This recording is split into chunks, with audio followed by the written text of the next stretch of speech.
Women's day एक ऐसा दिन जब महिलाओं के हक और हुकूक की बात होती है, उनकी दिक्कतों संकटों पर चर्चा होती है और उनकी उपलब्धियों सफलताओं का बखान होता है। इस महिला दिवस पर बात आज उन महिलाओं की जो पुरुषों के जिस्म में सालों साल कैद रही। आज हम ऐसे ही 4 ट्रांस वुमेन के संघर्षों की बात करेंगे और उन्हें कहेंगे हैप्पी वुमेन्स डे।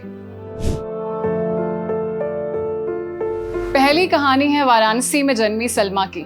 लड़कियों जैसे हाव भाव लेकर बड़ी हुई सलमा का जिस्म जिस वक्त विकास की दहलीज से गुजर रहा था, उस दरमियान उनके कानों से अक्सर छक्का और मेहरा जैसे ताने टकरा जाया करते थे। बचपन में रोटी के स्वाद और मिट्टी के महक के साथ साथ समाज ने सलमा के जीवन में इस स्वाद का एक तीखापन लगातार लगाया और वो था तानों का तड़का। हमेशा लड़की तरह रहना, खाना पीना, यही सब था। धीरे धीरे बड़ी हुई, लोग मेरा नाम छक्का ही रख दिए थे घर के अंदर, छक्का है छक्का है छक्का। मुझे ये भी नहीं पता मेरा नाम ही क्या है। मैंने सोचा मेरा नाम ही छक्का, मगर मेरा नाम सलमान था। फिर क्या था, घर वालों ने साथ छोड़ दिया। परिवार की इस आस में नानी के घर में पहुंच गई। परछाई की तरह ताने वहां भी पीछे पीछे पहुंच गए। गंगा में डूबकर जान तक देने का ख्याल आया, लेकिन एक दोस्त फरिश्ता बनकर आया और घाट से उठाकर उन्हें ले गया। काफी मुशक्कत के बाद सोचे कि अब सुसाइड ही करना एक रास्ता है या तो फिर न समझ जाने का कोई रास्ता। फिर हम सुसाइड करने के घाट किनारे गए। एक मेरी फ्रेंड सोनू, मेरी क्लोज फ्रेंड थी, वो मुझे देखे बोली यहाँ क्यों बैठती हो, इतने दिन से कहाँ से मिलती नहीं थी, कहाँ जा रही, क्या तुम क्या रो रही हो, क्यों वैसे वैसे। अपने घर लेके गई, मेरे को खाना पीना खिलाया, मुझे वहीं अपने यहाँ सुलाया। फिर LGBTQ समुदाय से जुड़कर उनकी पहचान बनी और अब सलमा राजनीति में कदम रखना चाहती है।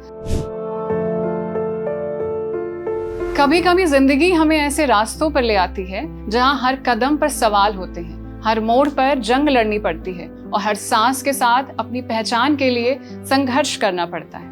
अनुज पांडे की कहानी भी ऐसी ही है। दर्द, संघर्ष और अपने वजूद को तलाशने की एक लंबी लड़ाई।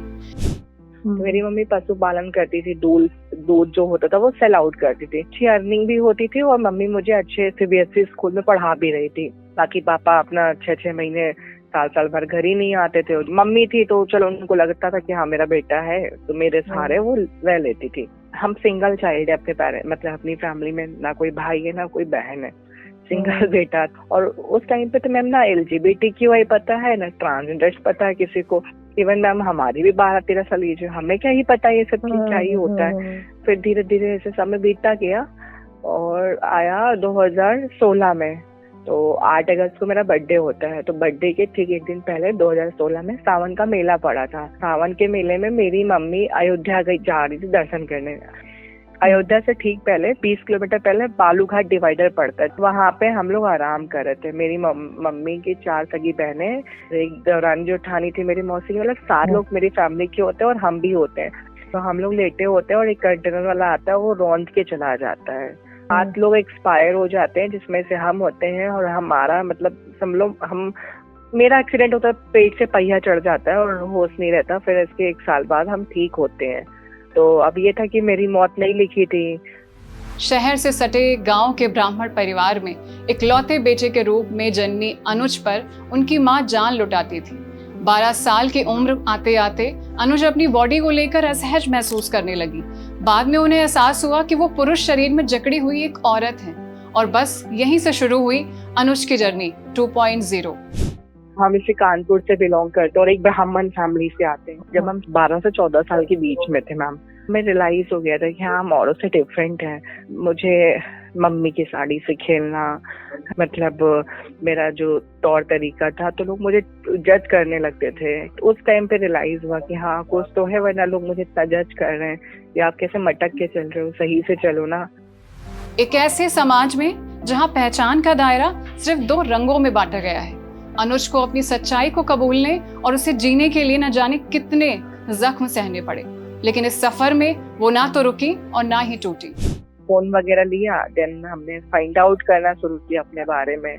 तो जब हमें मालूम चला, फाइंड आउट किया कि हम ऐसा ऐसा फील करते हैं, तो हम क्या आइडेंटिफाई करते हैं, तो उसमें लिखा अगर आप ऐसा ऐसा आइडेंटिफाई करते हैं तो आप एक ट्रांसजेंडर पर्सन है। तो अब हमें रियलाइज हुआ, फिर हमने एक काउंसलर ढूंढने की कोशिश करी, तो हमें स्वरूप नगर में एक काउंसलर मिले, नाम नहीं याद है, उन्होंने 2000 रुपए चार्ज किए, उल्टा हमें गलत बोला कि तुम सेक्स करने के लिए ऐसा कर रहे हो। उन्होंने इतना गंदा गंदा बोला।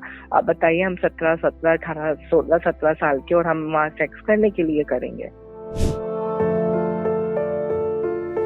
पहचान सिर्फ एक नाम या शरीर से नहीं बनती, बल्कि उससे बनती है जो हम अंदर से महसूस करते हैं, जो हमें पूरा करता है।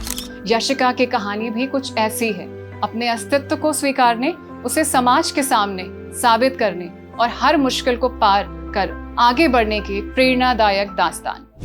लगता था कि थोड़ा जब तक हम ग्रेजुएशन नहीं कंप्लीट कर लेंगे तब तक थोड़ा दिक्कत हो सकता है, क्या पता मुझे निकाल दे घर वाले, ये सब माइंड में चलता रहता था। क्लास 12th में एक बार फेल हो गई थी क्लास 12th में, इसी डिप्रेशन की वजह से कि मैं क्या हूँ, मैं कैसी हूँ, मैं ऐसी क्यों हूँ। फिर उसके बाद हम पास आउट किए, फिर धीरे धीरे हम पढ़ना आगे शुरू किए। फिर हम सोचे कि जब पढ़ाई पूरी हो गई है फिर हम कम आउट करते हैं। एक ऐसा सफर जहां हर कदम पर तिरस्कार मिला, लेकिन हौसले कभी डगमगाए नहीं। जिस साड़ी में लिपटकर यशिका खुद को संपूर्ण महसूस करती हैं, वही साड़ी कभी उनके गांव वालों के लिए अफवाह की वजह बनी थी। फैमिली या समाज एक्सेप्ट नहीं करना चाहता कि कोई लड़की बन जाए। जब तक अपने आप को कम आउट नहीं किया तब तो फैमिली को ये था कि नहीं बेटा है। फिर जब हम अपने आप को बताना शुरू कर दिया कि नहीं हम बेटा नहीं है, लेकिन हम तो लड़की हैं, हम अंदर से। एक जो लड़का पैदा हुआ था, बड़ी मिन्नतें, बड़ी दुआओं और ये मन्नतों से मांगा था एक लड़का, अब वो भी लड़की निकल गया। तो धीरे धीरे उन्होंने फाइनेंशियली बाइकआउट करना शुरू कर दिया घर में, फैमिली में। लेकिन आज जब वो अपने सपनों की उड़ान भर रही हैं, तो उनकी सबसे बड़ी ख्वाहिश है कि JNU में पढ़कर लेडी प्रोफेसर बने, ताकि वो उस समाज को पढ़ा सके जिसने उन्हें कभी समझने की कोशिश ही नहीं करी। हमारा भी JRF भी क्लियर हो गया ना, अभी हम PhD एडमिशन लेंगे JNU में।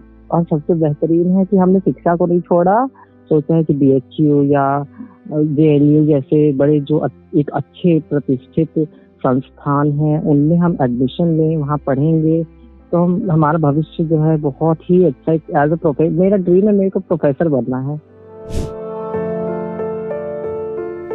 कुछ जंग बाहर से नहीं, अंदर से लड़ी जाती है, अपने आप से, अपनी पहचान से, समाज की बेड़ियों से। सोनाली शर्मा की कहानी भी ऐसी ही है, एक आत्मा की तलाश, एक खोई हुई पहचान को फिर से गढ़ने की जिद और अंत में अपने सच को जीने की जीत।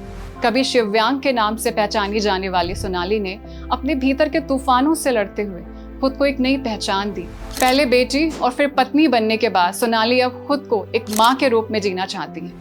सलमा, अनुज, यशिका और सोनाली की कहानियाँ सिर्फ उनकी नहीं हैं, उन हजारों लोगों की हैं जो अपनी पहचान के लिए समाज से, परिवार से और सबसे ज्यादा खुद से लड़ते हैं।